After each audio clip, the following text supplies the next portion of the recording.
પ્રેરિત પાઉલનું એક વાક્ય છે જે સદીઓથી લોકોને વિચારવા પર મજબૂર કરે છે. જીવવું તે ખ્રિસ્ત અને મરવું તે લાભ. પહેલીવાર સાંભળવામાં થોડું અટપટું લાગે નહીં?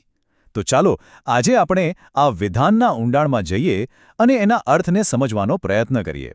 તો આ રહ્યું એ વાક્ય. જુઓ, આમાં જ એક મોટો વિરોધાભાસ છે. પહેલો ભાગ, જીવવું તે ખ્રિસ્ત છે, એ તો પોતે જ એક બહુ ઊંડો વિષય છે. પણ બીજો ભાગ સાંભળો, મરવું તે લાભ છે. સામાન્ય રીતે તો મૃત્યુને કોઈ લાભ તરીકે જોતું જ નથી. એ તો એક નુકસાન છે. તો પછી આનો અર્થ શું? અને આ જ આપણો મુખ્ય સવાલ છે. મૃત્યુ, જે જીવનનો અંત છે, એ લાભ કઈ રીતે હોઈ શકે? આ વિચારની પાછળનું તર્ક શું હોઈ શકે? ચાલો આ ગૂંચવણને ઉકેલવાનો પ્રયત્ન કરીએ. આ જટિલ વિચારને બરાબર સમજવા માટે આપણે આને કેટલાક ભાગોમાં વહેંચીને જોઈશું. પહેલાં આ વિરોધાભાસને સમજીશું. પછી જીવવું તે ખ્રિસ્ત છે નો અર્થ જાણીશું. એ પછી મરવું તે લાભ છે એનો તર્ક જોઈશું. પછી પાઉલની દ્વિધા પર વાત કરીશું. અને અંતે આમાંથી મળતો બોધપાઠ શું છે એ સમજીશું. તો ચાલો શરૂઆત કરીએ પહેલા ભાગથી. આ જે કહેવાય છે જીવવું તે ખ્રિસ્ત છે, આનો ખરેખર મતલબ શું થાય છે? જો આ ખ્રિસ્તમાં જીવવાના વિચારને આપણે 3 અલગ અલગ દૃષ્ટિકોણથી સમજી શકીએ. એક, ખ્રિસ્તની સમક્ષ જીવવું. બીજું, ખ્રિસ્ત માટે જીવવું. અને ત્રીજું, ખ્રિસ્તના જેવું જીવવું. તો પહેલો મુદ્દો છે ખ્રિસ્તની હાજરીમાં જીવવું. કલ્પના કરો કે કોઈ સતત તમને જોઈ રહ્યું છે. જેમ ઈશ્વરે અબ્રાહમને કહ્યું હતું કે મારી ઉપસ્થિતિમાં ચાલ અને સિદ્ધ થતો જા. જ્યારે આપણને ખબર હોય કે કોઈ જોઈ રહ્યું છે, ત્યારે આપણે આપોઆપ વધુ સારા બનવાનો પ્રયત્ન કરીએ છીએ. આ એ જ વાત છે. હવે બીજો મુદ્દો, ખ્રિસ્ત માટે જીવવું. આ વિચાર એવું કહે છે કે આપણું જીવન હવે ફક્ત આપણું નથી, એ ખ્રિસ્તનું છે. કારણ કે તેમણે આપણા માટે પોતાનું જીવન આપીને જાણે આપણને ખરીદી લીધા છે. એટલે હવે આપણું જીવન તેમના ઉદ્દેશ્યોને પૂરા કરવા માટે છે, આપણા પોતાના નહીં. અને આ જ વિચારને પાઉલ પોતે બહુ સુંદર રીતે વ્યક્ત કરે છે. તેઓ કહે છે, હું તો નહીં, પણ ખ્રિસ્ત મારામાં જીવે છે. આનો સીધો અર્થ એ છે કે એમનું જે જૂનું સ્વ હતું એ હવે રહ્યું નથી. એના બદલે ખ્રિસ્ત તેમના જીવનને દિશા આપી રહ્યા છે. અને ત્રીજું પાસું એકદમ વ્યવહારિક છે. ખ્રિસ્તના જેવું જીવવું. એટલે કે ફક્ત વિચારમાં નહીં, પણ કર્મોમાં પણ એમના જેવું બનવું. જે રીતે એમણે પ્રેમ કર્યો, ક્ષમા આપી અને દુઃખ સહન કર્યું, એ જ રીતે એમના અનુયાયીઓ પણ કરે.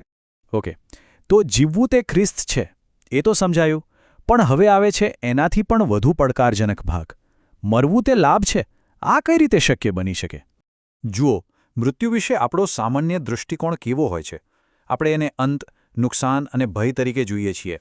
પણ આ ધર્મશાસ્ત્રીય દૃષ્ટિકોણ એનાથી બિલકુલ ઉલટો છે. એ મૃત્યુને એક સંક્રમણ, એક પુરસ્કાર અને પરિપૂર્ણતા તરીકે જુએ છે. આ વાતને સમજવા માટે બાઇબલમાં એક બહુ શક્તિશાળી ઉદાહરણ છે, ઘઉંના દાણાનું. દાણો જ્યાં સુધી જમીનમાં જઈને મરી નથી જતો, ત્યાં સુધી એમાંથી ફળ નથી ઉગતું. એટલે કે મૃત્યુ એ અંત નથી, પણ એક રૂપાંતરણ છે જે વધુ સારા પરિણામ તરફ દોરી જાય છે. બીજો એક રૂપક છે જીવનને એક દોડ તરીકે જોવાનું. આપણે આખી જિંદગી ખ્રિસ્ત માટે જીવવાનો પ્રયત્ન કરીએ તો એનું જે અંતિમ ઇનામ છે એ મૃત્યુ પછી જ મળે. એટલે કે મૃત્યુ એ ફિનિશ લાઇન છે, જ્યાં પહોંચ્યા પછી વિજેતાને પુરસ્કાર મળે છે. તો સવાલ એ છે કે આ લાભ અથવા ઇનામ છે શું? જવાબ છે ન્યાયપણાનો મુગટ અને ઈશ્વરના રાજ્યમાં સ્થાન. દેખીતી રીતે આ કોઈ દુન્યવી સંપત્તિ નથી, પણ એક આધ્યાત્મિક પુરસ્કાર છે જે જીવનની દોડ પૂરી કરનારને મળે છે. સારું, તો હવે આપણે જીવવું અને મરવું આ બંનેના અર્થને સમજી ગયા. પણ આ જ સમજ પાઉલના મનમાં એક મોટો આંતરિક સંઘર્ષ ઊભો કરે છે. ચાલો જોઈએ કે એ શું છે. અહીં પાઉલની દ્વિધા કોઈ સારી અને ખરાબ વસ્તુ વચ્ચે નહોતી. એ તો 2 ઉત્તમ વિકલ્પો વચ્ચે હતી. એક તરફ પૃથ્વી પર જીવતા રહીને બીજા લોકોની સેવા કરવી, અને બીજી તરફ મૃત્યુ પામીને ખ્રિસ્ત સાથે રહેવાનો વ્યક્તિગત લાભ મેળવવો. જો જીવે તો બીજાને ફાયદો થાય, અને જો મૃત્યુ પામે તો પોતાને. પાઉલના પોતાના શબ્દોમાં જ આ દ્વિધા કેટલી સ્પષ્ટ દેખાય છે. તેઓ કહે છે, ખ્રિસ્તની પાસે રહેવું તે અતિ ઉત્તમ છે, તો પણ તમારે લીધે રહેવું વધારે અગત્યનું છે. આ વાક્યમાં નિસ્વાર્થ સેવા અને વ્યક્તિગત ઈચ્છા વચ્ચેનો ઊંડો તણાવ સ્પષ્ટપણે દેખાય છે. તો આટલી બધી ચર્ચા પછી આનો આખરી બોધપાઠ શું છે? આમાંથી આપણે શું શીખી શકીએ? ચાલો મુખ્ય સંદેશ પર એક નજર નાખીએ. આ આખી ફિલસૂફીનો સારાંશ એટલો જ છે કે સાચા અર્થમાં જીવનનો હેતુ બીજાની સેવામાં છે. જ્યારે વ્યક્તિગત રીતે જે સૌથી મોટો પુરસ્કાર છે એ તો મૃત્યુ પછી જ મળે છે. આમ તે જીવનના ઉદ્દેશ્યને મૃત્યુના લાભ સાથે જોડે છે. અને આ જ વાતને બીજો એક શ્લોક બહુ સારી રીતે સ્પષ્ટ કરે છે. દુન્યવી લાભ અને આધ્યાત્મિક લાભ વચ્ચેનો તફાવત બતાવતા કહે છે કે જો માણસ આખું જગત મેળવે ને પોતાના જીવની હાનિ પામે તો તેને શો લાભ? આ આધ્યાત્મિક લાભના મહત્વ પર ભાર મૂકે છે. અને અંતે એક વિચારવા જેવો પ્રશ્ન.